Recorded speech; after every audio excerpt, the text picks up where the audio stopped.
Bueno, buenos días a todos. Mi nombre es Mario Lara, soy director de SADE Madrid y del Centro de Gobierno Corporativo de SADE. Les doy a todos la bienvenida a este acto de presentación del estudio que hemos desarrollado estos últimos meses junto con Mercer sobre el rol estratégico y los nuevos retos de las comisiones de nombramientos y retribuciones. Agradecerles que hoy es ya 5 de julio, o sea, el día de Estados Unidos ya fue ayer, hoy estamos ya camino al día de Francia, o sea que agradecerles que un 5 de julio nos acompañen porque ya estamos en muchos casos intentando visualizar el fin del mes de julio para aquellos que podemos disfrutar de vacaciones el mes de agosto. Después, obviamente, del 23 de julio, no quiero decirles nada más que eso. Agradecer, por supuesto, a Mercer, que nos ha acompañado en esta aventura, de trabajar sobre una de las comisiones probablemente que menos atención y menos foco hasta ahora ha tenido en el mundo del gobierno corporativo. Era un reto para el centro abordar con rigor y con profundidad un análisis alrededor de la función de la CNR, y con la llegada de Mercer al Centro de Gobierno Corporativo pues hemos podido afrontarlo. Agradecer también, obviamente, a nuestros ponentes, no solamente a Juan Vicente Martínez, que me acompaña en esta mesa, Senior People Partner y Career Business Leader, que no sé lo que significan todas estas palabras juntas, pero bueno, alguien importante en los temas de personas en Mercer, y a nuestras dos ponentes, que luego las invitaré a subir a la mesa para compartir algunas reflexiones de los resultados del estudio. Pilar Cabero y Coloma Armero, muchísimas gracias también a vosotras dos. Y finalmente agradecer a todos los socios del Centro de Gobierno Corporativo que hacen posible que el centro, pues aparte de desarrollar sus actividades académicas, pueda dedicarle recursos y tiempo a la investigación y al estudio. Y en este caso tenemos aquí a nuestro investigador, Néstor Salcedo, que nos ha ayudado a Juan Vicente y a mí a desarrollar el trabajo. Los socios del Centro de Gobierno Corporativo, por mencionarlos a todos, son PwC, aparte del propio Mercer, por supuesto, PwC, Diligent, Georgeson y SADE Alumni, que colabora con nosotros en el desarrollo de las actividades del centro. Al final les daremos un QR, una cartulina con un QR, para que puedan descargarse el estudio, y así que se lo podrán hacer instantáneamente, lo repartirán al finalizar el acto. Y vamos un poco a desarrollar el mismo, una primera parte en la que Juan Vicente y yo vamos a tratar un poco de extraer algunos de los principales hallazgos que hemos alcanzado, hemos obtenido del estudio, y en la segunda parte del mismo, pues con la compañía de Coloma y de Pilar, pues trataremos de profundizar, de debatir alrededor de algunas de estas conclusiones. Les vamos a proponer esta agenda de contenidos, poner un poquito en contexto el estudio, qué objetivo y qué bloques de análisis hemos desarrollado, el método y la muestra que hemos obtenido y las principales conclusiones que vamos a tratar de desglosar entre Juan Vicente y yo mismo. La Comisión de Nombramientos y Retribuciones, para los que perdemos un poquito más la perspectiva del tiempo, no es obligatoria en las compañías cotizadas hasta la gran reforma de la Ley de Sociedades de Capital en finales del 2014. Hasta ese momento solamente existía una previsión en el Código Buen Gobierno, una recomendación de que las compañías cotizadas contemplaran dentro de la configuración de los órganos de gobierno, del Consejo de Administración, una comisión dedicada a nombramientos y retribuciones. Si quisiéramos un poco simplificar de alguna manera hacia dónde está enfocada, podríamos señalar dos grandes ámbitos que yo creo que están hoy consolidados. No ha sido así a lo largo de toda la historia del gobierno corporativo en España, pero estos dos ámbitos consolidados están definidos alrededor de la configuración del propio Consejo, todo lo que supone la selección, nombramiento, inducción, formación, remuneración, evaluación, sucesión de los consejeros, incluido el presidente. Ese sería un gran ámbito. Y un segundo ámbito sería todo lo que es la gestión del CEO y de la alta dirección, en términos parecidos, ¿no? Nombramiento, evaluación, política de retribución, desarrollo, sucesión y remoción de los consejeros ejecutivos y aquí es donde probablemente pueda estar el debate, en algún sentido también hacia su equipo de dirección.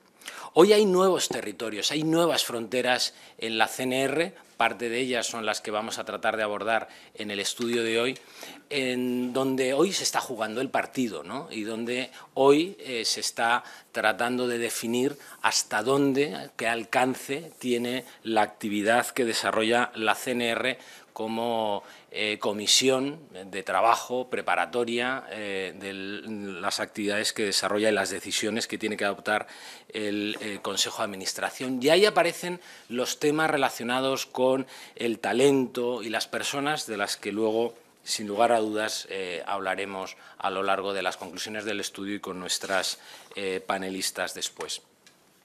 El estudio nos lo planteamos precisamente alrededor de identificar esos retos a los que hoy se enfrentan los consejos de administración, en particular las CNRs, los que disponen de CNRs, alrededor de la gestión de los equipos, del talento y, en general, estos ámbitos, vamos a decirlo así, más soft, que no son tan soft en la gestión de las compañías, de las instituciones. De esa manera, identificamos en nuestro modelo de aproximación 4 grandes ámbitos que tienen que ver con cómo el Consejo y la CNR integran la gestión de personas en la dimensión estratégica, en la gestión de riesgos, en los reportes y métricas que utilizan los consejos de administración para medir el performance de las compañías y la integración de esas métricas en objetivos de gestión de personas en la retribución variable de los consejeros ejecutivos y de los equipos de alta dirección.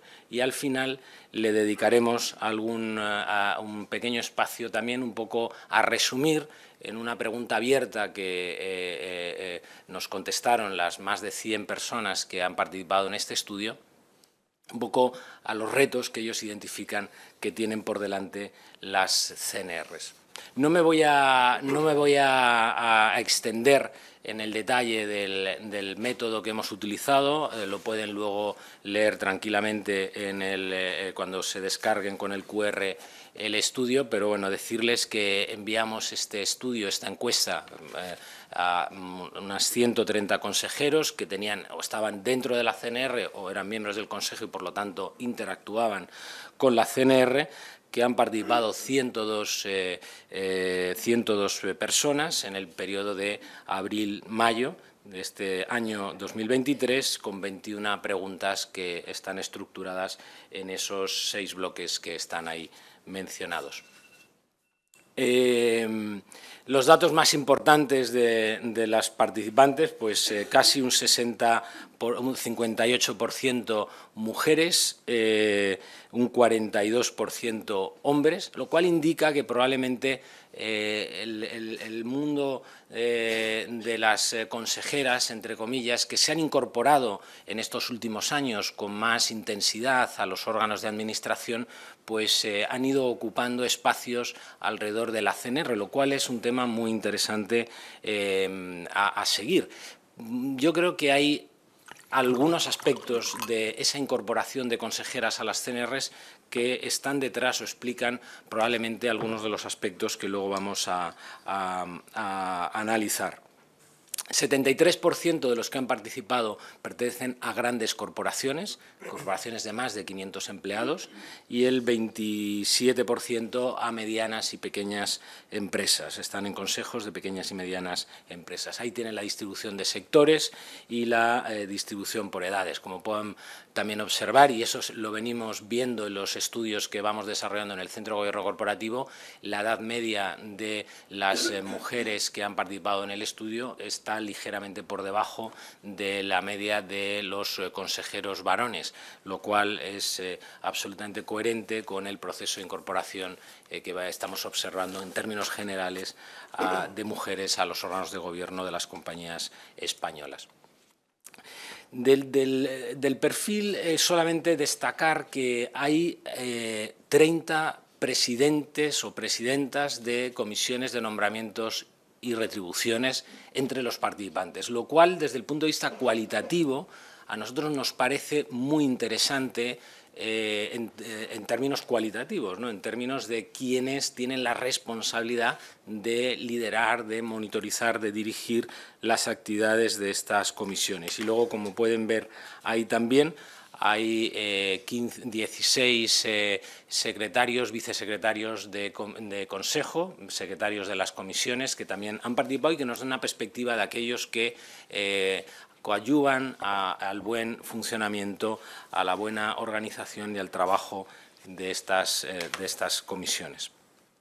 Y si les parece, pues vamos entrando ya en las principales conclusiones del estudio. El primer ámbito, el cómo se integran en la dimensión estratégica, lo hemos separado en dos grandes bloques. No se leerá nada, porque aquí se lee bien. Ahí en las pantallas grandes se lee bien. Yo desde aquí, en la pantalla que está ahí colgada, soy incapaz de leerlo, así que me van a dejar que lo vea aquí en la pantallita más cercana. Y estas conclusiones están estructuradas en dos grandes bloques, ¿no? Por un lado, aquellos procesos que están más vinculados al debate estratégico dentro del Consejo. Y ahí los tres principales que nos han destacado estos 102 miembros consejeros y miembros de consejos y CNRs son en este orden. Uno, el asegurar el alineamiento entre la estrategia de talento y las políticas que efectivamente los equipos directivos luego implementan. Esto para el 83% de los participantes están muy de acuerdo que es uno de los ejes del trabajo que hacen en las CNRs. En segundo lugar, el debate frecuente de la gestión del capital humano y el talento en las CNRs. En este aspecto ha sido destacado por el 68% de los participantes. Y, en tercer lugar, el análisis de la estrategia en un contexto post-pandemia, tratándola de adaptar la gestión del talento a estos nuevos escenarios. Esos tres aspectos son los más destacados de cómo se incorporan los temas de personas al debate estratégico dentro del Consejo. En segundo lugar, hay tres ámbitos que tienen que ver más con actuaciones del Consejo en apoyo a algunas de las líneas estratégicas que se desarrollan por parte de la compañía, ámbitos en los que se involucra el Consejo, como decía, en procesos que apoyan la gestión de personas. El primero de ellos es la manifestación de ese compromiso que muchas veces desde los consejos tratamos de impulsar en el avance de la diversidad, la equidad y la inclusión. En segundo lugar, es la disposición por parte de los consejos de matrices de competencia alineadas con la estrategia empresarial. El primer ámbito destacado por el 85% de los participantes, este segundo por el 73% de los participantes, y el tercer ámbito de apoyo por parte de los consejos es la disposición de planes de sucesión para el CEO, los principales directivos y miembros del Consejo, que se debate o se revisa al menos anualmente en las compañías. Quizás en este bloque de estratégico, lo que echamos en falta, y lo hemos señalado en el estudio, en las conclusiones, como uno de los retos relevantes, es integrar el análisis de nuevas tendencias estratégicas en materia de gestión de talento en el debate estratégico, que aparece como uno de los últimos aspectos valorados por los participantes en el estudio. De hecho, solo el 44% de ellos dicen que en sus consejos se incorporan al debate estratégico estas nuevas tendencias en la gestión del talento. Desde el ámbito de la gestión de riesgos, el estudio lo que pone de manifiesto es que las vulnerabilidades asociadas a la gestión de personas, el talento y la sucesión están mejor consideradas en los mapas de riesgo, es decir, cuando se definen, se diseñan y se presentan en el Consejo estos mapas de riesgo, sí contemplan estos aspectos relacionados con la gestión de personas, pero están peor considerados cuando asociados a esos riesgos tiene que haber, como ocurre en otros ámbitos de riesgo que se abordan en las compañías, los planes de contingencia que permiten minimizar, ¿no?, si se produjeran alguno de estos riesgos. Y este probablemente es un gap muy interesante porque, como hemos visto, aparecen los temas de personas en el debate estratégico, se integran, lo contemplamos en los mapas de riesgo, pero nos falta el siguiente paso de una forma más sólida, ¿no?, y es que haya planes de contingencia asociados a los mismos. De hecho, la percepción de quienes participan en las CNRs, con miembros del Consejo que participan en CNRs, respecto a los miembros de consejos que no están en CNRs, cambia en relación a qué tipo de riesgos están considerados en los mapas que gestionan las compañías.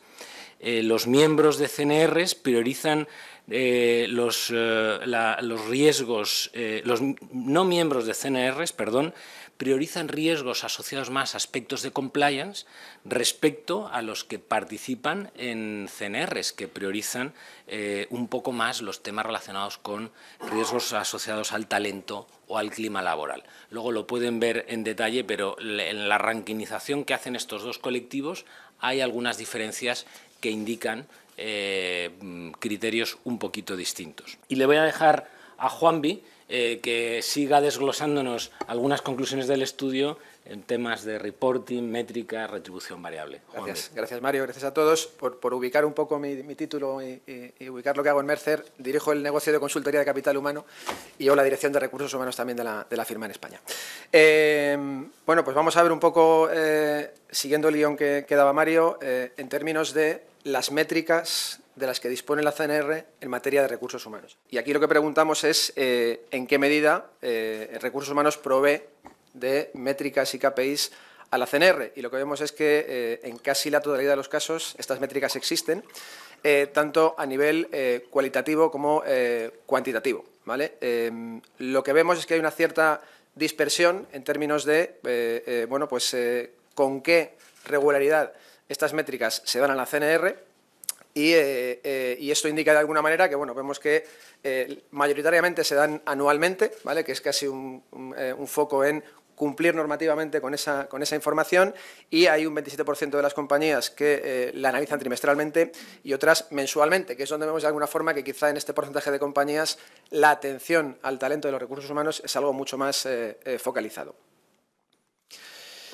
Bien, a partir de aquí, ¿cómo se reporta la información que se da en la CNR, cómo se reporta al Consejo? Bueno, pues aquí de alguna forma a mí personalmente me llamaba mucho la atención que de una manera mayoritaria el presidente de la CNR reporte la información de estas juntas de manera exclusivamente verbal, ¿vale? Que quizá desde el punto de vista de gobierno corporativo pues tendría mucho más sentido que lo hiciese de una forma más estructurada. Vemos que en el 42% de los casos aparece de forma verbal. En un 36% de los casos aparece de forma verbal con acceso al acta y solo un 6% se reporta por escrito al Consejo, ¿vale? Quizá pues, este reporte por escrito empieza a aparecer, pero como reflejamos aquí, de alguna manera es un formato minoritario que esperamos que se siga incrementando y que siga creciendo. ¿Qué tipo de métricas nos dicen los participantes en el estudio que reciben y que usan en términos de recursos humanos? ¿Vale? Aquí, igual que pasaba anteriormente, hemos diferenciado entre lo que reportan aquellos consejeros que son miembros de la CNR y los que no, ¿vale? Y de alguna manera lo que vemos a nivel de CNR es que la primera métrica es encuestas de clima laboral, employee engagement y experiencia de empleado, ¿vale?, que es algo que de alguna forma vemos desde Mercer de manera creciente que es algo que se usa cada vez más y especialmente después de la pandemia, donde ha habido un proceso de escucha a los empleados muy, muy pronunciado. En el caso de los no miembros de la CNR aparece en primer lugar la diversidad, equidad e inclusión, ¿vale? Aspectos, digamos, más liderados externamente. Y a mí lo que personalmente me llama mucho la atención es que en ambos casos, en último lugar, estamos hablando de la retención del talento crítico. Y entendiendo el talento crítico como esa pequeña parte de la población de mi compañía que tiene un impacto crítico en el negocio, con lo cual, de alguna forma, pues viendo además hacia dónde van las tendencias que veremos después en CNR, es algo que de alguna manera quizá haya que prestarle mucha más atención, insisto, porque es un colectivo muy pequeño de un elevadísimo impacto en el negocio de las organizaciones. Sucesión, mapas de sucesión y en qué medida la CNR dedica tiempo, esfuerzo y talento a ello. Aquí yo separaría dos apartados. En la parte izquierda de la diapositiva se puede ver pues, en qué medida existen mapas de sucesión para el primer ejecutivo o para el resto de miembros de la alta dirección. Y vemos bueno, pues que hay un porcentaje de 7 sobre 10 y de 6 sobre 10 que de alguna manera están manejando estos mapas de sucesión, que de alguna manera se vinculan mucho también a esa parte de riesgos que comentábamos. Es decir, al final, el tener planes de sucesión de figuras clave de la organización me ayuda a paliar y limitar los riesgos vinculados al talento. Y en la parte derecha, en qué medida la CNR tiene información y sucesión para figuras propias del Consejo. Y ahí lo que vemos es que de alguna manera ese porcentaje se reduce considerablemente, que es algo que en principio quizá la CNR incluso tendría que estar más destinada a poder trabajar en esos planes de sucesión, lo que nos indica que hay que seguir avanzando en esos planes de sucesión y además en los mapas de competencias del Consejo que permiten de alguna forma una gestión correcta de esa sucesión. Está claro que si tienes mapa de sucesión eres alguien en el Consejo y si no tienes mapa de sucesión parece que no eres nadie en el Consejo. Así que, por favor, los que no sois presidentes de Consejo y sois consejeros, reclamar también vuestro plan de sucesión. Para que suba el porcentaje, sobre todo. ¿Vale? Curiosamente, también otra reflexión desde mi perspectiva, que es que aunque los porcentajes vinculados a primer ejecutivo y a posiciones directivas críticas es más elevado, creo que ahí hay un claro margen de mejora, porque una vez más lo que vemos es que bueno, es un aspecto fundamental, estratégico y que de alguna forma tampoco requiere demasiado tiempo a la hora de ocuparse de él. Bien, vamos a la parte de compensación y aquí lo que preguntamos es en qué medida los consejeros que participan en el estudio consideran que hay alineamiento entre los objetivos de la organización y la compensación. Y aquí vemos que de una manera mayoritaria se percibe un gran alineamiento, especialmente en los miembros de la CNR, ¿vale? Por encima del resto de consejeros, también entendiendo que bueno, pues parte de la propuesta de la retribución viene de la CNR, con lo cual de alguna forma, pues de alguna manera es normal que quizá el espíritu crítico sea un poco más bajo, pero en términos generales, digamos que la percepción de los consejeros es que existe un alineamiento claro entre la compensación y los objetivos estratégicos de la organización. Si vamos ya a modelos de retribución, en este caso a corto plazo, y a cómo se estructuran los objetivos dentro de los modelos retributivos, bueno, pues ahí digamos tenemos también algunos hallazgos interesantes. El primero es que por encima de todo, en términos generales, la sostenibilidad y la productividad son aspectos que aparecen con mucha fuerza. Los factores ESG pues son factores que ahora mismo están muy potenciados y que han entrado con mucha fuerza en términos de compensación en los altos ejecutivos.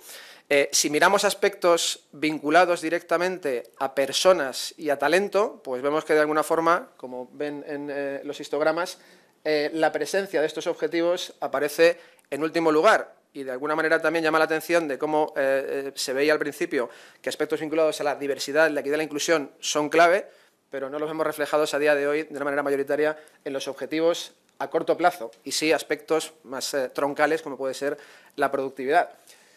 Si vamos a modelos de incentivos a largo plazo, el dibujo no es muy diferente. De alguna manera seguimos valorando aspectos vinculados muy estrechamente a factores ambientales, sociales y de gobierno corporativo y de productividad, pero de alguna forma todo lo vinculado a diversidad, equidad e inclusión, engagement o retención del talento crítico siguen apareciendo de una forma más Residual. ¿Qué pensamos? Pues de alguna forma, viendo hacia dónde van las tendencias y hacia dónde nos dicen los consejeros que va la CNR, pues lo que creemos es que estos apartados crecerán extraordinariamente en términos de retribución y de reflejo en KPIs en modelos de retribución de alta dirección.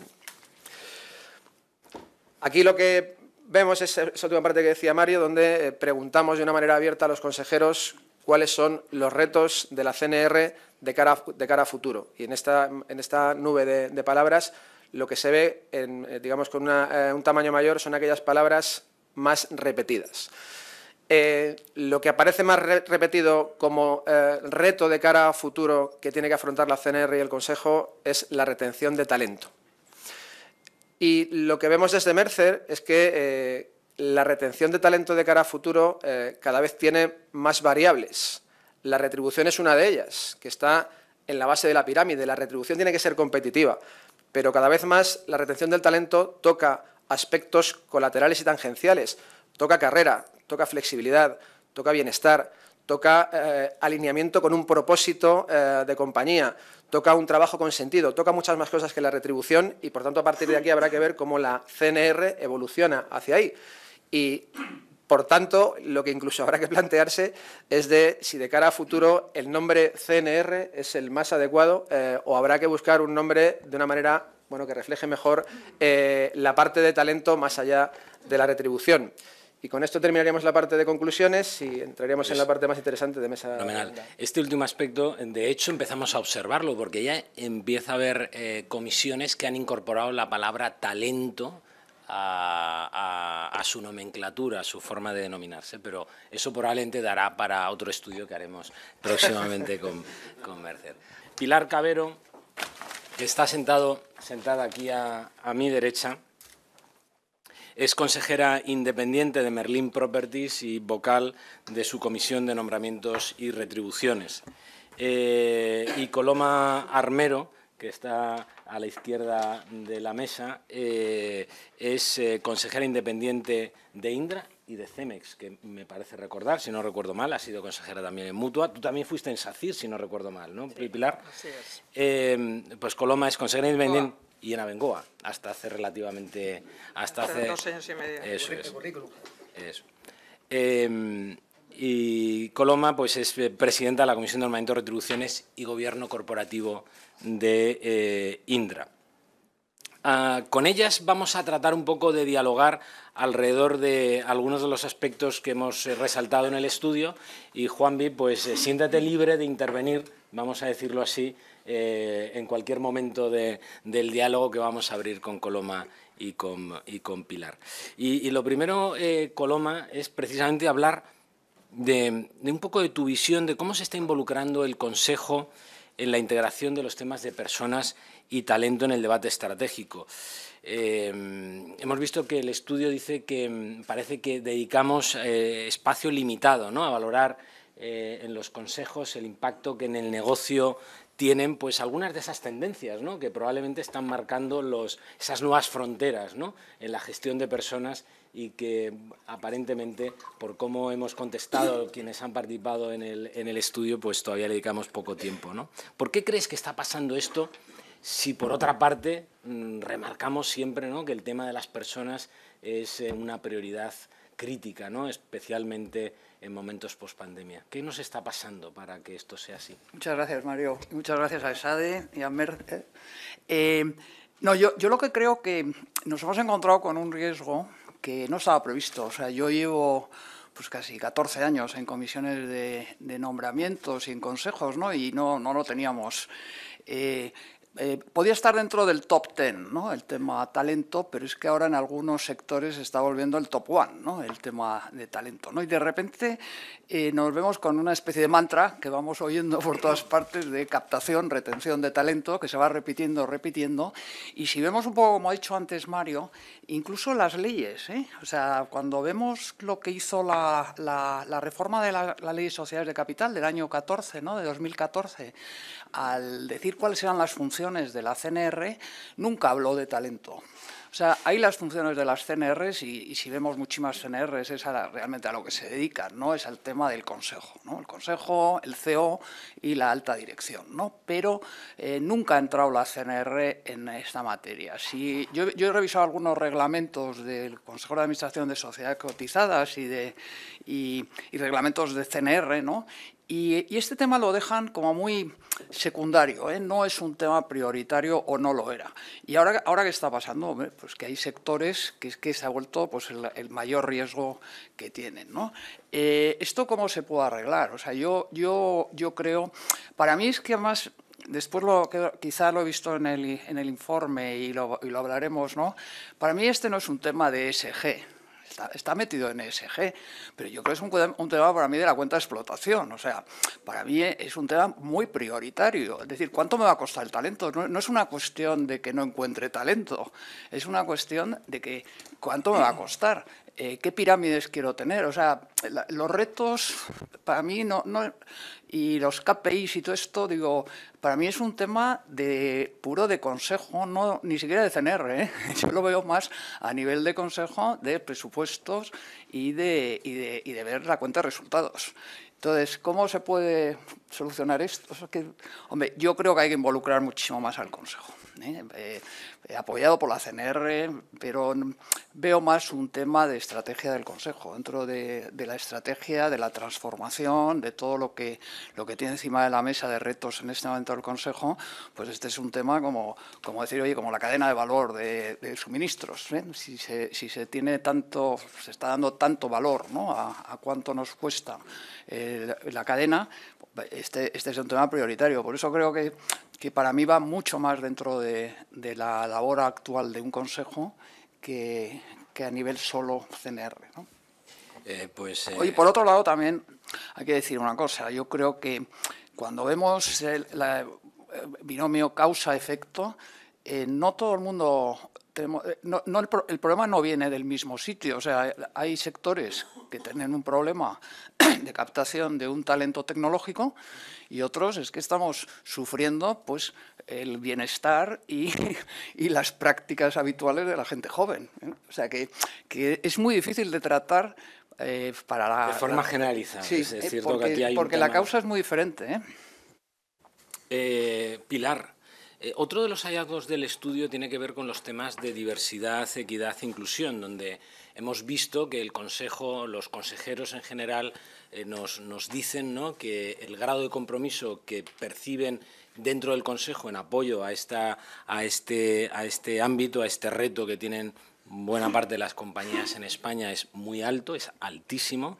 pero la realidad es que cuando luego vamos al ámbito de los KPIs, como nos ha estado explicando Juanvi, tiene poca presencia, ¿no? Tiene poca presencia.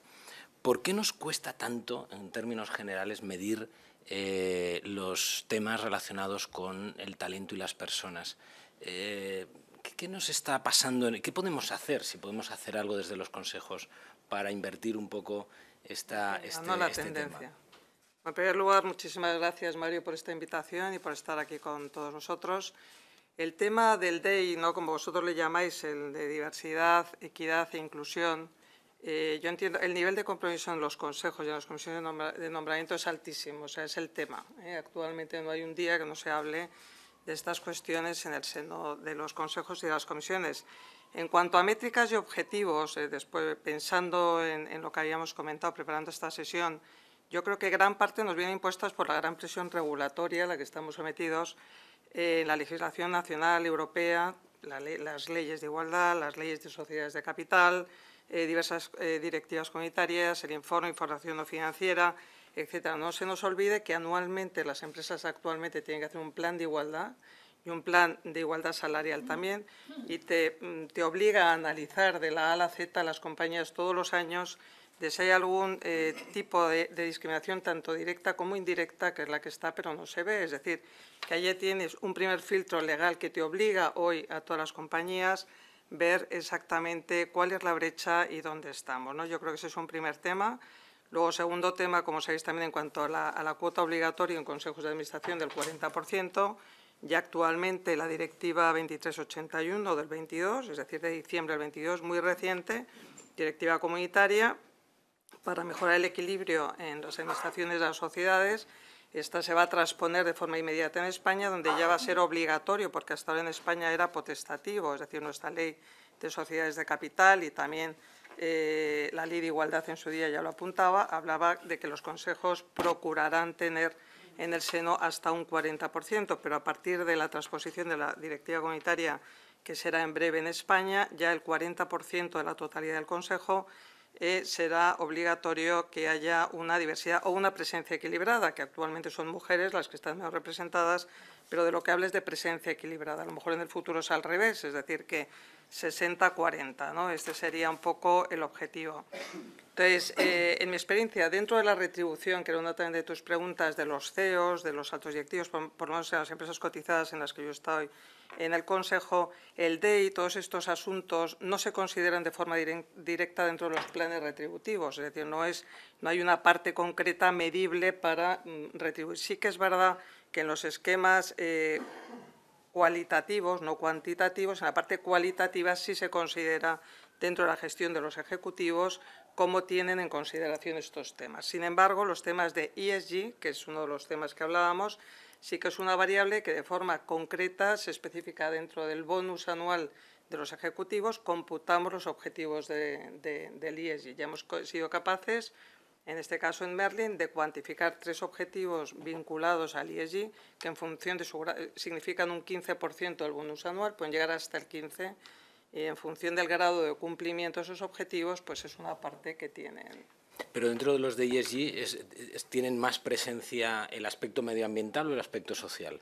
El aspecto medioambiental tiene más camino neto cero, el tema de la consecución de los ratings, etcétera, etcétera. Actualmente no es fácil de medir estos temas, son temas sensibles que no son fáciles de medir, pero hemos sido capaces de avanzar un poco en esa línea, ¿no? Ese es un poco el camino, ¿no?, que nos marcan desde el ámbito de lo social. Sí hemos conseguido en el ámbito medioambiental incorporarlo de una manera concreta y cada vez con más intensidad a los planes de remuneración. Algún día conseguiremos también que... Sí, si quieres, además métricas vemos que existen y además el entorno regulatorio nos lleva también a tener esas métricas. Aquí también desde Mercer lo que vemos es que esa parte de diversidad, equidad e inclusión ahora mismo está mucho en género, pero cada vez más iremos a ámbitos generacionales, ámbitos culturales, digamos, de la diversidad, porque enriquece, lógicamente, las organizaciones y las ayuda, ¿vale? Pero es un poco como lo vemos también. Muy bien. Coloma, lo hemos visto antes, ¿no? El talento está presente, los riesgos asociados al talento, tú lo has comentado en tu primera intervención, están presentes y se consideran en los mapas de riesgo, pero nos cuesta también en este ámbito el dar el siguiente paso, ¿no? Y es que cuando identificamos ese riesgo, los planes de contingencia asociados, pues nos cuesta en términos generales más concretarlos, debatirlos en los consejos y luego monitorizar su ejecución por parte de los ejecutivos, ¿no? No sé, tú estás en compañías donde, bueno, en Indra, donde realmente una compañía donde hay mucha presencia de profesiones tecnológicas, muchas backgrounds STEM, que estáis, me imagino, sufriendo la guerra del talento global. Antes hablábamos de los nómadas digitales, que supongo de esos también tenéis en Indra, ¿no? ¿Por qué cuesta tanto realmente abordar los riesgos asociados al talento crítico de las compañías en forma homologable a cómo abordamos otro tipo de riesgos que llevan toda la vida en la mesa de los consejos con presencia relevante?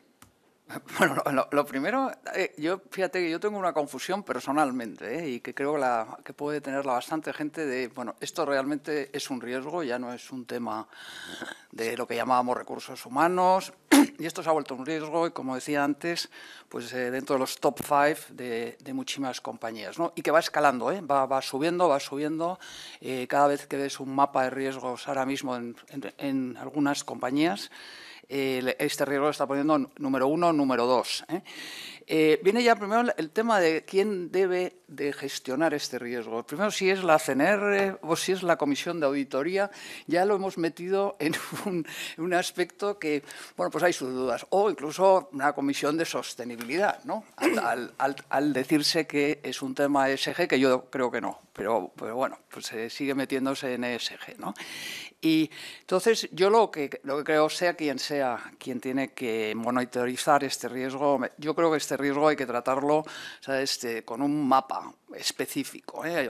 No sabemos si va a ser un riesgo perdurable o es un riesgo ocasional, ¿eh? Verdaderamente, hombre, se está haciendo mucho, todas las empresas están haciendo muchísimo porque la gente esté más cómoda, tenga mayor calidad de vida, ser un empleador preferente para los jóvenes, pero yo creo que lo que tiene que hacer la empresa primero es saber decir, bueno, cuáles son mis capacidades y qué voy a necesitar. Yo pienso que a veces no se está viendo lo que va a pasar, es decir, qué pirámide voy a tener dentro de 5 años. Y, por ejemplo, pues una cosa que a las compañías tecnológicas nos puede afectar, es decir, la inteligencia artificial me va a afectar la pirámide. O sea, voy a necesitar juniors dentro de unos años. O sea, hay una cantidad de temas, de incertidumbres, que es muy difícil. Y después, como yo antes decía, la causa del riesgo no es la misma. Y es muy difícil, es un riesgo muy difícil de gestionar, ya que no sabemos decir, oye, no tienen el por qué una persona, estamos gestionando personas, es un riesgo que te lo ocasionan las personas, ¿no? Entonces es mucho más complicado que gestionar un riesgo de suministro o un riesgo de materia prima, ¿no? Yo creo que es esencial que sea la comisión de nombramiento, sea la comisión de auditoría, que haya un mapa específico para este riesgo, ¿no? Donde se vean las necesidades que va a tener la empresa, pero claro, todo esto muy unido a la estrategia, ¿no? O sea, yo creo que es un tema que tiene que estar unido al plan estratégico y unido al tema presupuestario y a la cuenta de explotación. ¿Quieres, Mario? Solo 2 comentarios, digamos, primero en términos de lo que comentaba. Aquí, de alguna manera, el talento entendido como riesgo, yo creo que ha habido un antes y un después de la pandemia, es decir, ese entendimiento del talento como riesgo tiene un boom desde la pandemia, y yo creo que a día de hoy se veía como algo mucho más vinculado a recursos humanos, es decir, como algo que tiene que tratar recursos humanos. Entonces, de alguna manera, desde Mercer lo que intentamos hacer cuando hablamos de estudios de tendencias vinculadas a talento es integrar la visión de altos ejecutivos, de alguna manera, para que en la información que tengamos para poder planificar esos riesgos que, como tú decías, son vinculados a las personas siempre son mucho más complicados, pero se pueden planificar, el tener esa visión estratégica en esos estudios para que de alguna forma se vea como algo mucho más cercano a los consejos y a los altos ejecutivos de las compañías. Bueno, sí, en ese sentido comentar, me comentaba Mario, como sé, yo he sido socia de Cuatro Casas durante mucho tiempo, ahora soy socia emérita, pero el otro día tuvimos una reunión estratégica. Qué bonito es eso de socio emérito, ¿eh? Emérito, la palabra emérito, además actualmente no se sabe muy bien lo que es, pero bueno, antes éramos socios de honor, ahora somos socios eméritos. Pero dentro de la estrategia futura de la firma se hablaba, y es muy importante lo que estamos hablando, ¿no? Es decir, en primer lugar, la inteligencia artificial va a cubrir muchísima gran parte del asesoramiento actual recurrente que tenemos. Esa es una primera cuestión. Por tanto, es verdad que a lo mejor hay personas que, digamos, sí, que no tengan un talento cualificado, que no van a ser de interés para la firma porque va a ser sustituido por esta inteligencia artificial, y el gran reto es ese talento crítico, que ahí se le llama de otra manera, pero es ese talento crítico que realmente es ese talento que aporta valor, cómo retenerlo, porque esta es uno de los grandes retos que tenemos, ¿no? Y cómo formarles también, es decir, porque encima hay que estar absolutamente por delante con ellos para que estén ahí, ¿no? Porque es una revolución absoluta la forma de prestar servicios, en este caso jurídicos, en el futuro, pero puede ser trasladable a cualquier otro sector, sin lugar a dudas, y es uno de los grandes cuestiones, ¿no? Entonces, La verdad que es solamente el pensar, ¿no? Y tenemos ahí a Olga, que seguro que luego en el café nos puede comentar alguna de las cosas que observa también desde su... Olga San Jacinto, buena amiga que está ahí al final.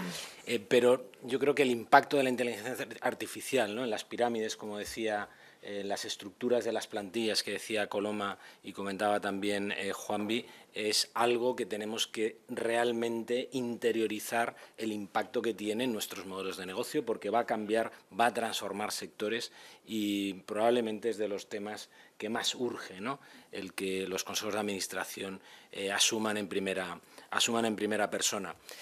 Viendo, por otra parte, las métricas que realmente se están generalizando en el uso de los consejos, hemos visto, y lo ha comentado Juanvi, las que tienen que ver con la experiencia de empleado, ¿no?, las encuestas de clima y otros datos que de forma recurrente parece que empiezan a aparecer en los consejos de administración. Pilar, ¿por qué creéis que se está en estos momentos, han salido ya algunas reflexiones por parte vuestra, pero por qué se está dando tanta importancia a estos aspectos y cómo lo ves tú desde tu experiencia en los consejos donde participas? Bueno, vamos a ver, yo lo que creo, el grado de satisfacción de los empleados, que se miden a través de las encuestas de clima, es un aspecto fundamental y que está tomando, como de vuestra encuesta y el estudio se desprende, una importancia vital en el seno de las empresas, porque influye de forma directa en la retención del talento, por un lado, del talento crítico y en el rendimiento de ese talento, ¿no? Entonces, en mi opinión, ha habido un cambio cultural post-pandemia impresionante. Hoy el empleado es el foco fundamental del negocio. El otro día, que le comentaba a Mario, tuvimos en Berlín, que fue muy interesante, una presentación del futuro de las oficinas, de la mano de un vicepresidente de una de las grandes empresas, y nos da una visión global, internacional del tema, y es interesante ver cómo comentaba que el péndulo se ha girado hacia el empleado. Se pone el foco hoy en el empleado es quien exige.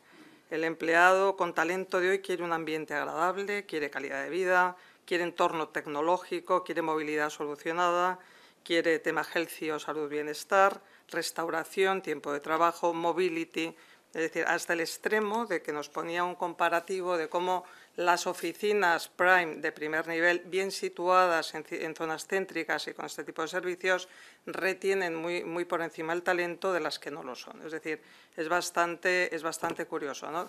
Una persona también de recursos humanos de una de las empresas cotizadas del IBEX me comentaba el otro día que lleva desde enero buscando 2 posiciones para un tema de auditoría interna, 2 posiciones muy importantes, muy bien retribuidas, y que le han rechazado el puesto 6 candidatos porque no dan teletrabajo y los viernes por la tarde se trabaja. Entonces, esto significa que la cultura del empleado está cambiando radicalmente y ahora ellos eligen hasta el extremo de que si no les conviene, pues deciden convertirse en nómadas digitales y con el ordenador trabajar para varios por resultados, pero eligen ellos la calidad de vida, ¿no? También era muy interesante, como nos contaba, cómo se está produciendo también ese movimiento de que actualmente en los edificios las grandes empresas se están dejando espacio para gente de otros países que están separando dónde viven de dónde trabajan. Es decir, que es que la revolución que hay en marcha es impresionante, ¿no? Nos comentaba el dato de que en Citibank habían ofrecido 800 puestos en Málaga, que han hecho una gran sede tecnológica, y que en 8 horas hubo 8.000 solicitudes de todo el mundo para ir a trabajar a Málaga. O sea, que era una cosa... Bueno, pero no era para ir a trabajar a Citi, ¿no? Para ir a trabajar... Pero no, con ellos quiero decir que un poco el foco hoy está ahí. Es decir, es verdad que hay que adaptarse, es un mundo distinto, esta es una auténtica revolución de cambio de vida y de cambio de tal que además va a unas velocidades impresionantes y que en todos los sectores pues tenemos que irnos adaptando. Y el tema del empleado, pues como os digo, actualmente son los que mandan. Es decir, hay que estar ahí sabiendo exactamente cuáles son sus grados de exigencia y qué es lo que quieren y qué demandan, ¿no?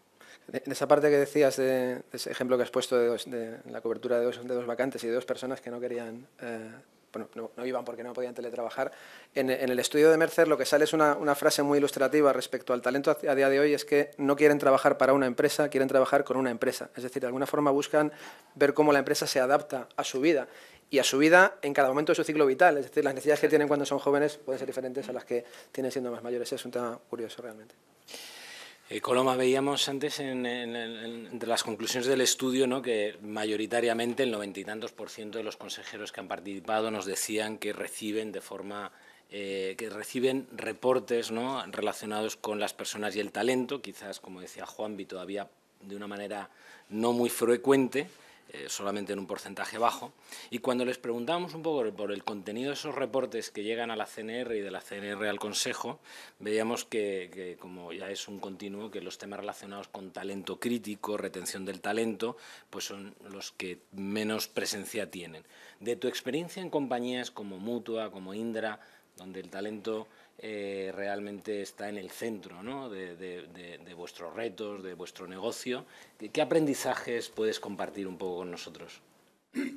Bueno, como ya he dicho antes, en toda mi experiencia en 3 consejos hasta ahora, ¿no? Y no por estar ahora en un consejo donde en una compañía tecnológica y que puede tener más problemática, ¿no?, esto, ¿no?, sino porque yo creo que se ha ido acelerándose este tema del talento, ¿no?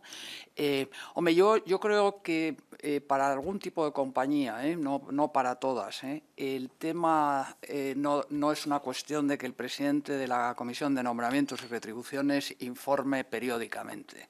Yo creo que este es un tema que tiene que estar en la agenda y debe haber un reporte mensual al Consejo de la situación que tiene el tema de las necesidades, ¿no?, de qué necesidades tiene la compañía y qué plan tiene para alcanzar y cuánto le va a costar, O sea, todo esto, como he dicho antes, para mí entra dentro de la parte financiera, vamos, en la parte económica de la compañía.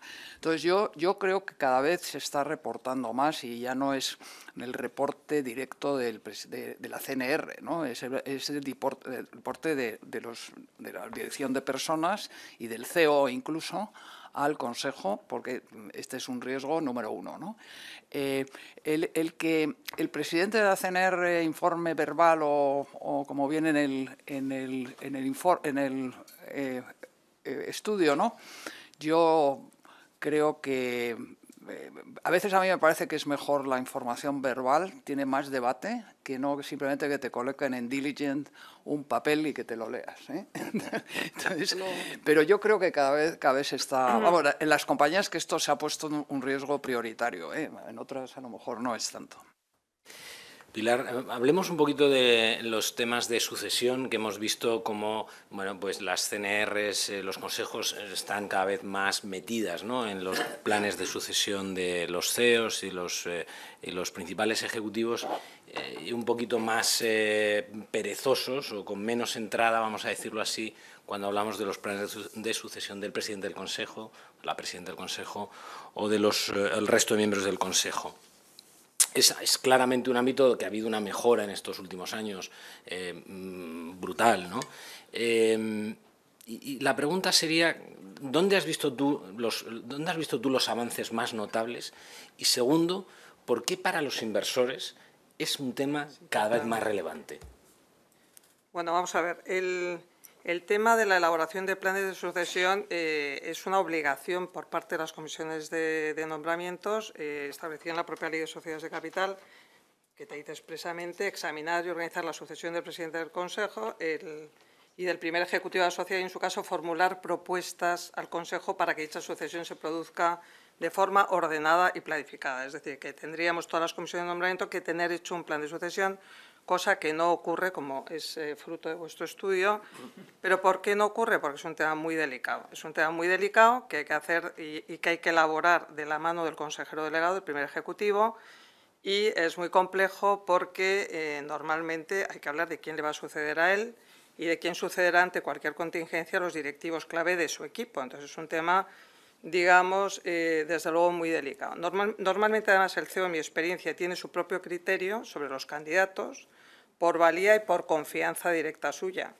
Y es muy complicado cambiar ese esquema, ¿no? Entonces, como dice algún amigo mío, que es muy interesante, un headhunter, experto en la materia, hay que distinguir en un plan de sucesión y un plan de sustitución, ¿no? Entonces, muchas veces los CEOs te presentan un plan de sustitución, pero no un plan de sucesión. Entonces, en un plan de sucesión, un auténtico plan de sucesión, la idea sería captar los candidatos idóneos, de la mano de un headhunter, que es lo que nosotros hemos hecho con los segundos y terceros niveles, en este caso en Merlin, que lo hemos hecho hace poco tiempo, formarles en habilidades o en materias en las que flaqueen y para que en el futuro estén preparados, pues por a lo mejor hay un candidato muy idóneo para una labor ejecutiva, pero tiene un nivel de inglés deficiente, a lo mejor hay que mandarle 6 meses a un intensivo, otra persona que es muy bueno en números pero le falta gestión de personas, en fin, gestión de equipos, etcétera, etcétera, ¿no? Entonces, en ese sentido, sí que es verdad que el procedimiento lo hemos seguido siempre de la mano de un consultor externo. Yo creo que es muy importante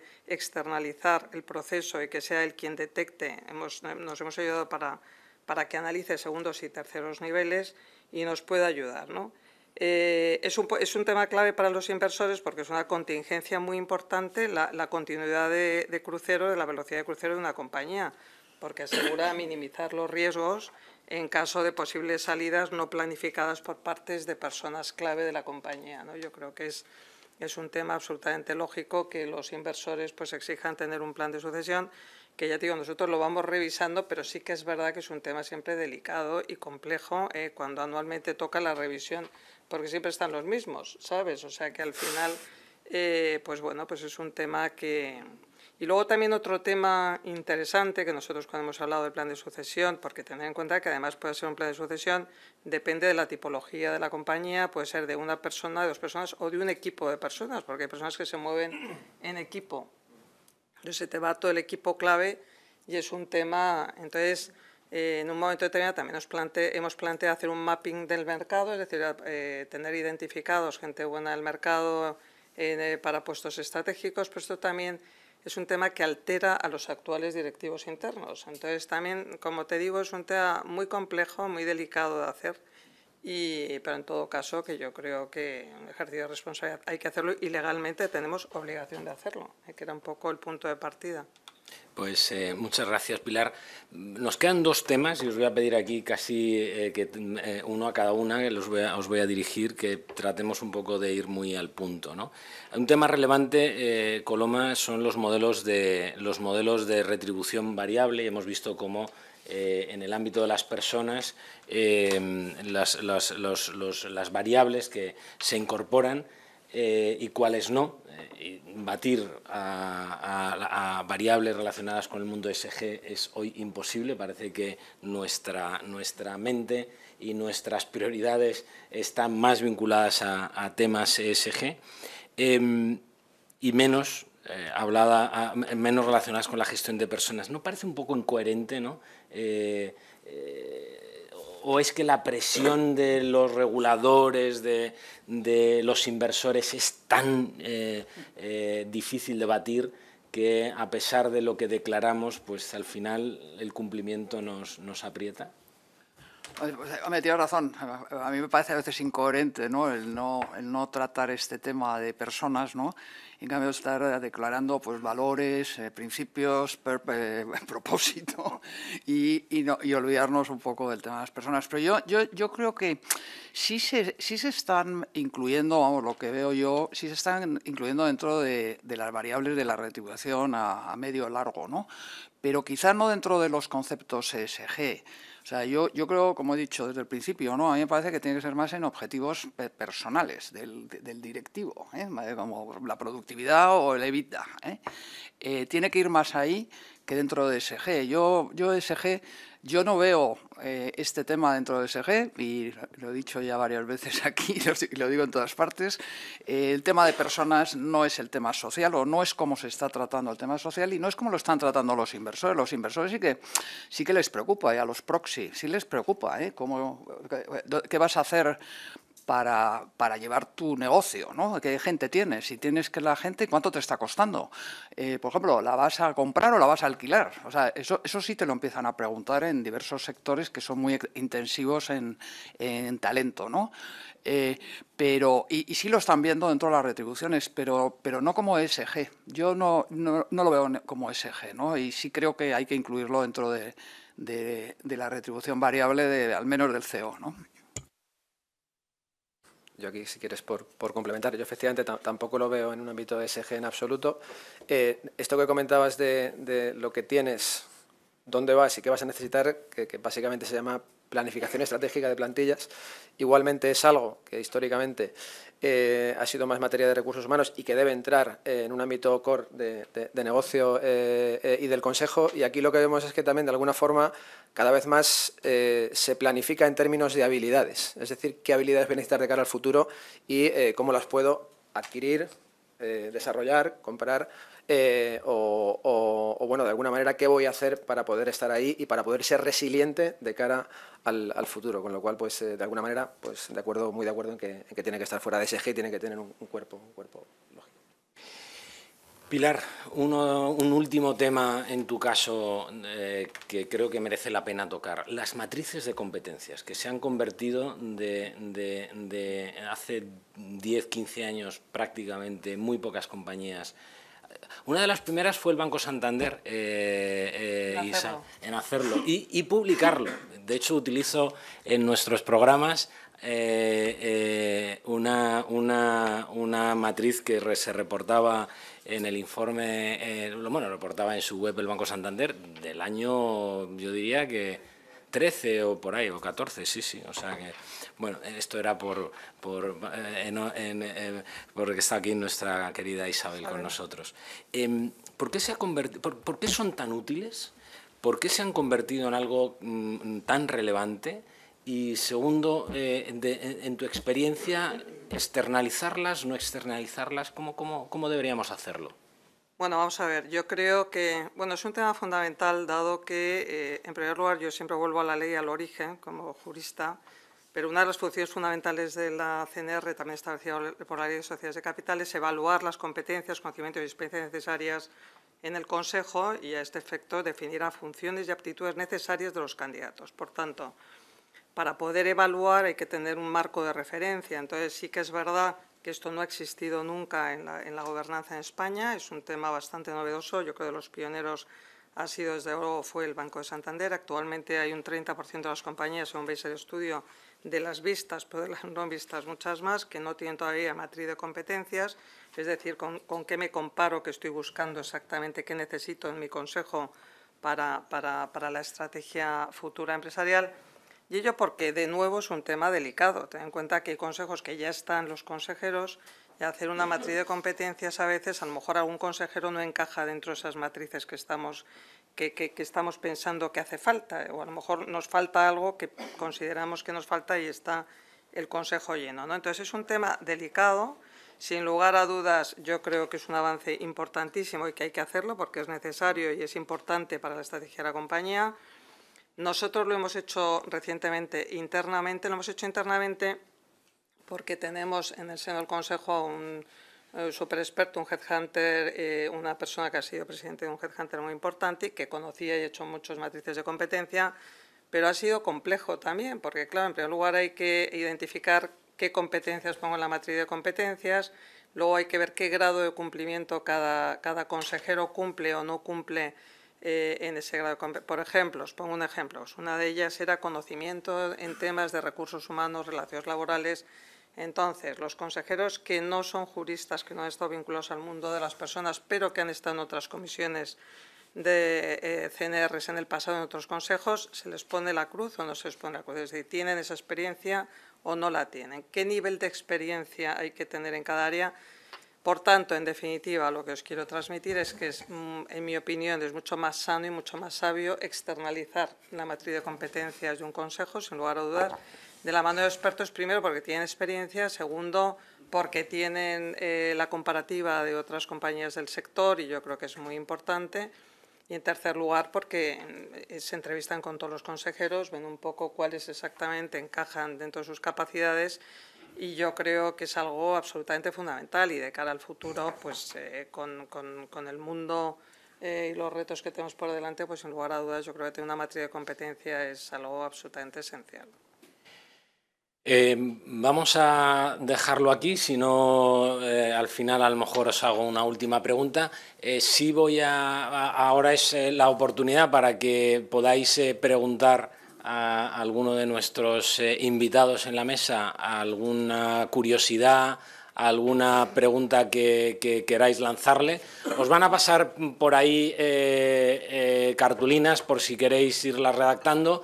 Y en todo caso, pues las primeras, como no nos ha dado tiempo a circular las cartulinas hasta ahora, pues podemos... Mar Gallardo, aquí delante primero. El resto, si podéis, me las vais trasladando y así, si preguntamos sobre lo mismo, las unimos varias y lo hacemos más ágil. Traemos un micrófono, por favor, aquí. Mira, si no lo llevo yo.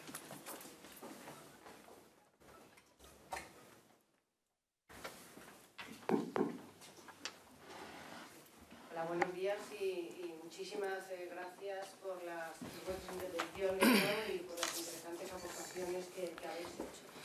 A ver, yo tengo una duda, ¿no? Está claro que todos los temas que se han abordado aquí, se han puesto encima de la mesa, ¿no? Retención de talento, retribución, el mapa de competencias, planes de sucesión, y sobre todo lo que está relacionado, como cómo vamos a poder abordar todas las prioridades estratégicas que tenemos si no contamos con los recursos o con el talento adecuado. Obviamente son temas que tienen que estar encima de la mesa del Consejo, porque entre otras cosas pues son riesgos que como Consejo hay que seguir.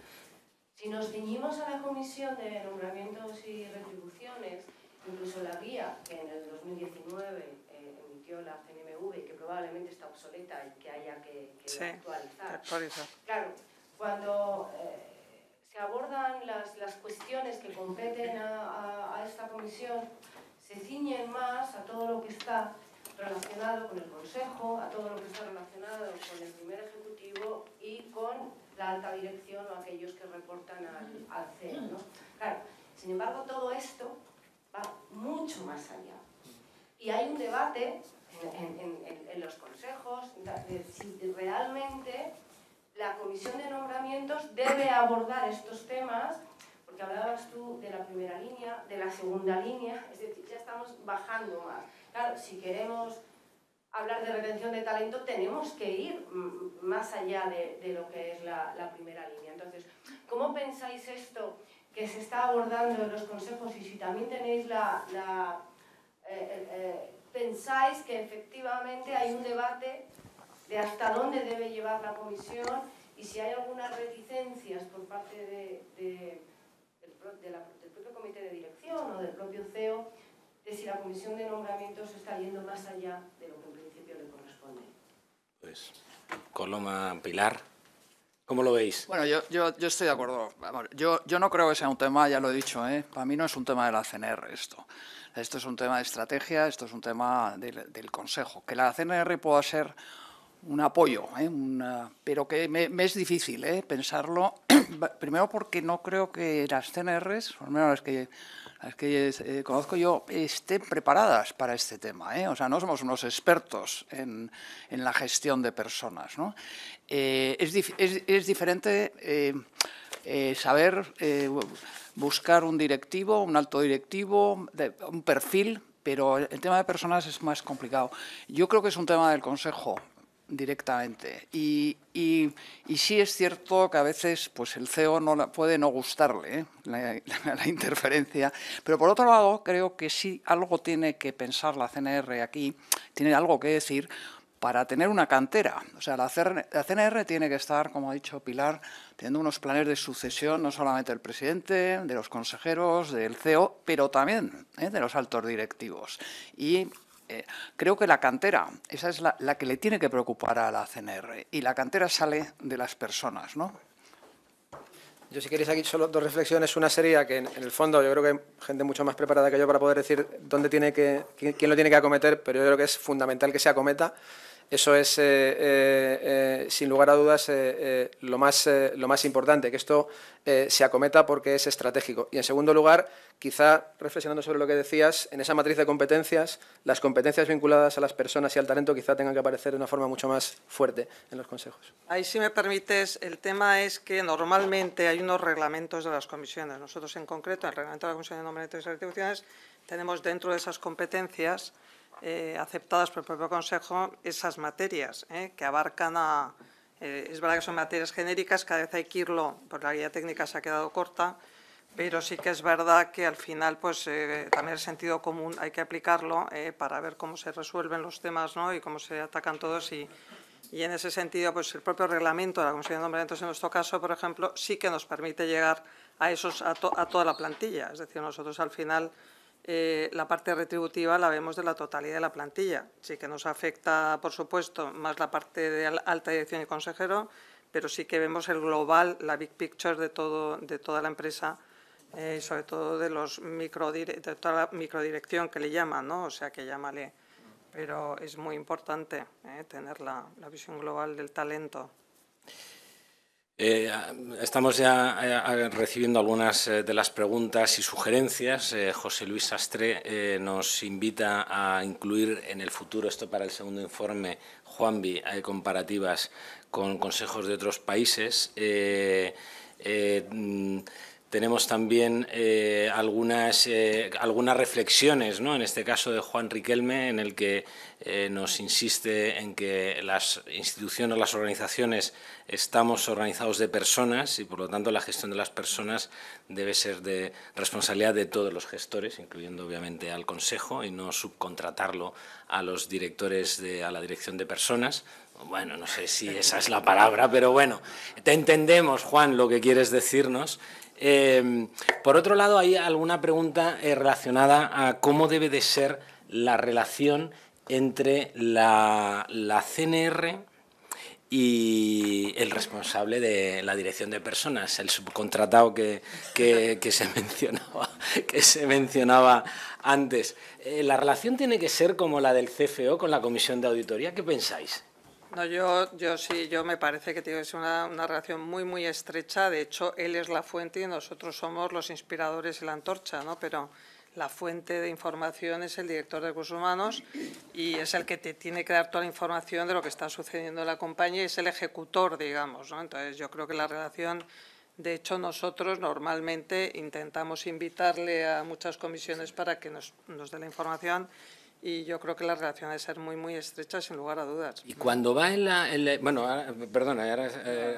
vuestro caso, o en tu caso, yo siempre me he quejado, ¿no? Yo he estado también y sigo en comisiones de auditoría, ¿no? La comisión de auditoría lleva un ejército, está protegidísima, un ejército, sí. Lleva al CFO, a auditoría interna, al controller, bueno, sí. Está, o sea, es un gusto ser presidente de una comisión de auditoría. Cuando estás en una CNR, y de presidente sobre todo, estás vendido, porque no tienes a quién agarrarte. Porque el director de recursos humanos o de personas, vamos a llamarle, tampoco le llamas para después los temas del consejo, ¿no? O de buscar un CEO o de buscar un director financiero, ¿no? O sea, creo que el tema de personas a nivel del director llega tiene una línea y después la CNR está por encima de esa línea, ¿no? O sea, cuando los fusionemos, yo creo que hay que unirlo, ¿no? Y entonces sí, para mí será esencial tener al director de personas, que es una directora, casi perenne, que sea mi punto de apoyo, ¿no? Nuestro querido Juan Prieto, que está por allí, nos dice en relación a la inclusión de objetivos y métricas en temas de personas en la remuneración, cree que son claramente... Juan dirige el Proxy Corporance, que es el Proxy Advisor español, y son claramente objetivos no financieros y de sostenibilidad. Las siglas ESG dice que están en retroceso, pero el cuidado de la plantilla es un objetivo claramente social y así lo está clasificando la normativa europea. Gracias, Juan, por tu contribución a este diálogo. Tenemos aquí otra pregunta. Dice, hablando tanto de la importancia del talento, ¿cuáles son los límites, las fronteras entre el Consejo, la CNR y el Departamento de Recursos Humanos de la empresa? Bueno, los límites, las fronteras están marcados también por la propia ley, ¿no? Yo creo que la CNR, las comisiones somos comisiones consultivas, dialogantes, y proponemos al Consejo, que es quien decide, es decir, las decisiones finales las toma el Consejo de Administración. Entonces, el director de Recursos Humanos te informa, tiene su labor ejecutiva de personas. Nosotros, la CNR, tenemos que supervisar, digamos, esas propuestas y guiar y impulsar y luego proponer al Consejo de Administración, que es el órgano decisor, por excelencia, pues nuestras propuestas basadas en datos objetivos. Ese sería un poco el esquema, ¿no? Y teniendo en cuenta, aquí tenemos una pregunta, la voy a resumir, creo que pone Jesús Torres, ¿puede ser? Jesús. Dice, sobre el perfil de los consejeros miembros de la CNR y teniendo en cuenta que los temas que ocupan y preocupan, pues los hemos desarrollado aquí bastante, y tienen que ver cada vez más con la gestión de la alta dirección, las personas, y siendo que solo el 1% de los miembros de los consejos tienen experiencia en temas de personas, que si creéis interesante promover la mayor incorporación de profesionales de recursos humanos a la CNR. Jesús, tú eres parte de la función de recursos humanos de una compañía, ¿no? Pero me he dado cuenta de que la parte financiera, expertos financieros son muy importantes también, que aunque no hayan estado nunca vinculados con el mundo de recursos humanos, yo creo que es muy importante tener personas muy financieras también, porque normalmente si están unidas la Comisión de Nombramientos y Retribuciones, la complejidad actual de los sistemas retributivos, que cada vez están más vinculados con la estrategia del negocio, con el resultado, con el valor de la acción, con los distintos parámetros financieros de la compañía, es muy importante tener personas con una mente muy financiera que te hagan un diseño muy, digamos, casi de laboratorio para la consecución de los parámetros objetivos, aunque contamos con expertos como Mercer, etcétera, para que nos ayuden, pero es muy importante, yo creo, tener la combinación de los dos mundos. Por supuesto, la combinación de los dos mundos, pero yo creo que es muy complementario tener las dos patas, digamos, cubiertas. Yo, si queréis, quizá también por deformación de recursos humanos, estoy muy de acuerdo, es también lo que quería decir antes con esa matriz de competencias que integra aspectos de recursos humanos, que es muy importante y, sobre todo, hablando de diversidad, que el Consejo también tenga esa diversidad que le permita tener perspectivas diferentes para poder tomar decisiones enriquecidas, desde mi punto de vista. Jesús es presidente de la Asociación Española de Directores de Recursos Humanos. Supongo que para tus asociados era una pregunta obligada que tenías que hacer, ¿no? Yo, como he sido durante 10 años responsable de recursos humanos de una empresa, de PwC en este caso, te firmo el informe, luego te lo dedico si quieres. Isabel, tú querías hacer una... Ah, que te has quedado con el micrófono. Bueno, pues... Me invitas, como siempre. Por supuesto. No, yo quiero felicitaros de verdad, Mario, por este buen informe que habéis hecho, que me lo voy a trabajar bien. No me sorprende salir de esta casa, porque yo te escuchaba a ti hace ya mucho tiempo, dar importancia a esta comisión y una conferencia que diste muy importante. Me ha gustado muchísimo el título, Rol Estratégico, porque es que realmente lo que todavía, y lo decía muy bien Coloma, lo que todavía no ha llegado a la mesa del Consejo es enterarse de que estamos en un rol estratégico ligado a riesgos, como tú has dicho muy bien, ¿no? Y precisamente de este rol estratégico derivan los nuevos retos. Entonces, yo lo que quería preguntaros es, para abordar todo esto y estos cambios que tienen que producirse, no se ha mencionado una palabra de una persona que me parece clave, el presidente del Consejo. Considero que mientras el presidente del Consejo no se entere de que esto va de esto, y permitidme, está muy enterado del reporting. Claro, cada vez más las nuevas directivas nos están obligando no solo a la CSRD, sino efectivamente la que se está aprobando y en debate ahora mismo, la due diligence más derechos humanos, nos va a llevar a poner el foco en personas. Los proxy advisors están diciendo efectivamente el potencial, yo diría casi el elemento diferencial, el elemento reputacional que tienen las compañías en lo que se pueden distinguir unas de otras, en la gestión del talento, en la gestión de sus recursos. Y esto nos está dando importancia en este momento. Y yo tengo la sensación, yo soy muy defensora de las comisiones, Coloma. Para que el Consejo funcione bien, ha tenido que haber una cantidad de horas trabajadas en las comisiones, que le doy mucha importancia a la Comisión de Retribuciones y a la Comisión de Nombramientos, que incluso se separan veces. A mí me gustaría que penséis un poco, que reflexionéis, porque yo considero que es un papel clave. Entonces hay que invitarle a las comisiones de vez en cuando. No sé si los presidentes de las comisiones de nombramientos y retribuciones tenemos que ir a hablar con él al terminar una comisión, si tenemos que poner el foco y decirle, oye, presidente, en la agenda de este mes tenemos que meter obligatoriamente esto y hay que hacerlo recurrente. Y luego os felicito porque yo creo que hay en la diversidad en los consejeros, hay dos temas por lo menos, o dos funciones, o dos profesiones que están especialmente marginadas. La de los juristas, yo os hablo como jurista, no porque a mí me haya afectado, pero está afectando mucho, y los recursos humanos.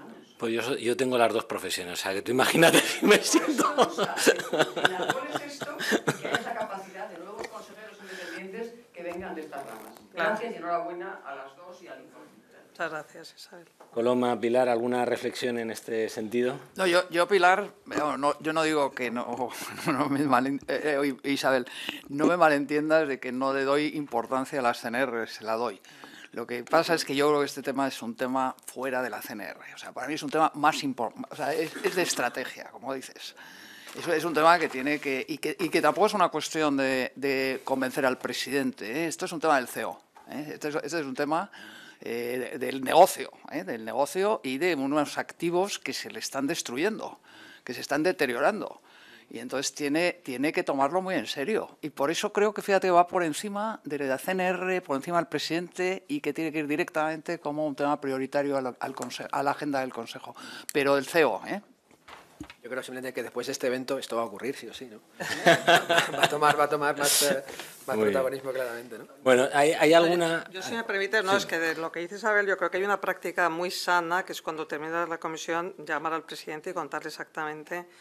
Por supuesto, nosotros lo hacemos siempre, yo lo he hecho toda mi vida, pero nosotros lo hacemos habitualmente. Decir, oye, aunque nunca tiene tiempo, porque además es un vicepresidente del Santander, en este caso de nada, pero la verdad que siempre se le llama y se le informa de las cuestiones que hemos acordado. Y otra cosa es convencer al CEO, que es lo más importante, que en nuestro caso es separado, exactamente de lo que estamos haciendo y que también está en el Consejo y de la importancia que tiene estas nuevas tendencias y el talento, etcétera, etcétera.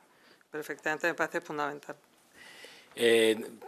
Tenemos aquí alguna las voy a mencionar así rápido, luego yo creo que ahora en el café, porque ya estamos 3 minutos fuera de hora y el café yo creo que ya se hace desear. Dice, el nuevo concepto de talento sostenible, es un bonito término este, como riesgo, no, la verdad es que no logro yo... Carlos, de Gómez Acebo y Pombo, ¿dónde estás? Eres abogado, ¿verdad? Exacto, me lo imaginaba, pero bueno, me quedo con el concepto este de talento sostenible. Ese, luego, si quieres, lo podemos comentar en el café. Y mi querida Flavia, que está también por aquí, antigua alumna en esta casa, dice que la CNR va de nombramientos y retribuciones, es decir, ligado a un tema de recursos, de inversión, de costes. ¿Creéis que se podría transicionar hacia una comisión de talento y desarrollo, poniendo así en el centro el empleado, las competencias y el desarrollo de lo que necesitará la empresa a nivel estratégico? Pues yo creo que de eso hemos hablado al principio y yo creo que respondo como portavoz de los 4 que sí, que de hecho empieza a haber comisiones que incorporan la palabra talento a su nomenclatura y que yo creo creemos que va a haber un desarrollo en ese sentido muy interesante a observar cara a futuro. Así que en el segundo estudio que hemos dicho que vamos a hacer, Mercer y el Centro de Gobierno Corporativo, vamos a tratar de este tema y seguro que la nomenclatura habrá cambiado en ese momento. Hay más preguntas, siento no poder, yo creo que hemos tenido un buen diálogo, lo podemos continuar ahora en el café, al que os invito que os unáis. Nuevamente agradecerle a Mercer su colaboración en este estudio, el primero que dedicamos a temáticas relacionadas con el mundo de la CNR. Gracias a vosotros.